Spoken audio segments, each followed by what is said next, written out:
السلام عليكم ورحمة الله وبركاته وإذن سلام يا مركلة وأولالكين محمد إبراهيم عمر يوتيوب channel كها حلدون يا حكمة سلام ديران كدب وحن إذن هيا برنامج كلا أو آدو حيس بدن نين أورانيا أحمد مذوبنا وقال فرماجان وبقر إلهي أسود رئيس صوماليا أيان إذن هيا سودو هذا haddii aad weli subscribe noo saarin channelkana subscribe noo saar haddaad noo saartayna waad ku mahadsan tahay aad baad noogu soo dhaweyneysaa in aan sameyno barnaamijyo fara badan oo kale oo xiise leh waxaan rabaa inaan ku bilaabo waa nin la magac baxay difaaca qaran oo aad iga maqasheen in aan warkiisa hayo sababta aan warka u haynana wax kale ma aha waxaan rabnaa dadka Soomaaliyeed ee social media ku jira ee ceebta banaanka la fadhiya madaxda Soomaaliyeed iyo ummadda Soomaaliyeed iyo qabaa'ilka Soomaaliyeed habeen iyo maalin bacaayaya in aan inaguna dadka tusno oo u sheegno dhahno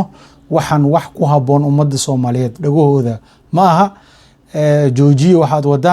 waxaad wadaanna ma aha wax noo horseedi kara in Soomaaliya ay gaadho qarannimo ama dawlad fiican oo Soomaaliya ay noo dhalato marka wuxuu leeyahay waxaan ka bilaabayaa isaga oo haysta madaxweynaha Jubbaland أحمد مذوبة مركا وحوليه أحمد مذوبة مسلم معها قال معها وذاد معها إن محوها بقول وحوك لا ومقع وعدنا ما يشك شيء كريم بكوشي جيه مركا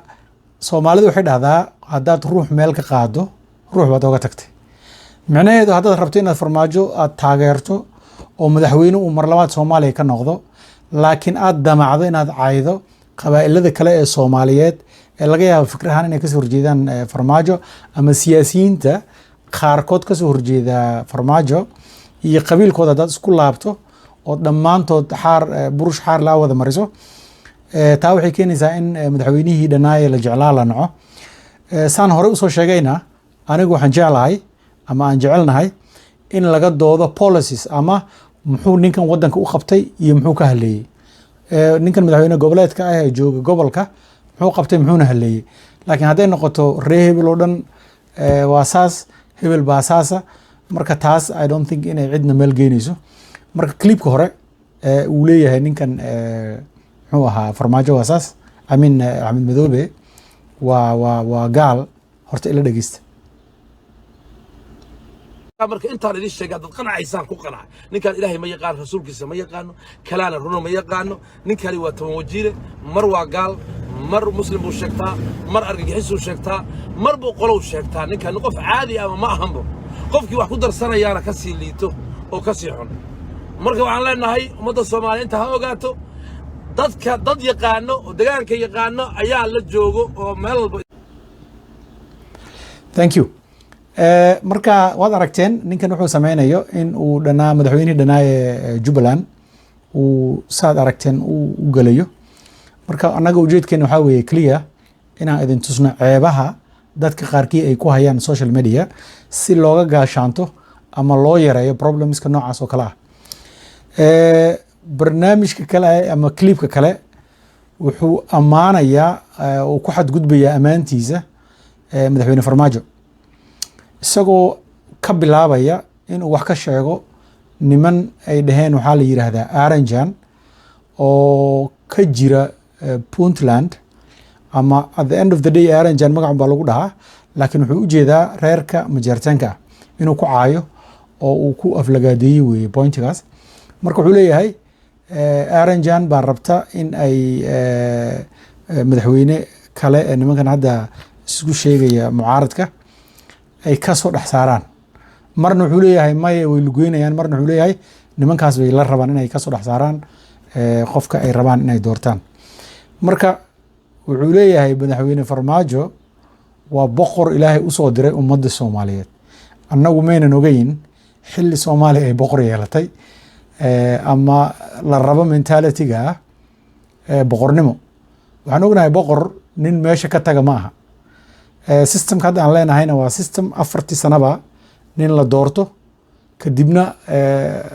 waqtiga markuu ka dhamaadana Soomaalida caado u leedahay inay doorto qof kale haddii lagu soo celinayana ay u gartaan Soomaalida inay doortaanna mar labaad iyadoo laftirkeeda waa wax meesha ku jira marka ila arka clipkan isagana aaranjaan la yidhaahdo aan laga rabin ay soomaali kursigaan mataqaanaa ay siinayso soomaali ka horna ilaahay uu bixiyo milkiyaddan oo ilaahay u bixin karo dadku goormay caqliga aaminayaan milkiyadda kow ilaahay baa bixiyo labana shacbiga soomaaliyeed baa laga sugayaa ninka ilaahay dadkaan u boqorayna ilaahay wuu garanayaa oo cid u diidi karta male dadka marka waa mahadsantihiin waa aragteen ninkan wuxuu sameynayo marka waxaan rabaa gunaanadka inaan halkan aan kusoo gabagabeeyo fadlan haddii aadan weli subscribe noo saarin subscribe noo saar waxaan soo gudbin doonaa barnaamijyo aad u xiiso badan oo taabanaya danaha ummadda soomaaliyeed annaga waxaan u taagannahay oo keliya danta dalka dadka iyo diinta soomaaliyeed intaasaan u taagannahay intaasaan rabnaa inay meel marto intaasaan rabnaa inay guulaysato marka waxaan rajaynaynaa dadka soomaaliyeed ee aqliga saliimka ah leh aqliga nadiifka ah leh inay nagu soo xirmaan oy nagala shaqeeyaan sidii loo yareyn lahaa ama loo baabiin lahaa brobagandada aan micnaha ugu fadhinin ee keenaysa inay sii kala fogaato ummadda soomaaliyeed een wax hala ama ujeeddo aan u lahayn that's why annaga aan ola baxnay channelkeena xaldoon waxaan rabnaa inaan problemska sheegno soo afjarno kadibna loo wareego sidii xal waara loogu heli lahaa soomaaliya waa idin salaamayaa asalaamu calaykum waraxmatullahi wabarakaatu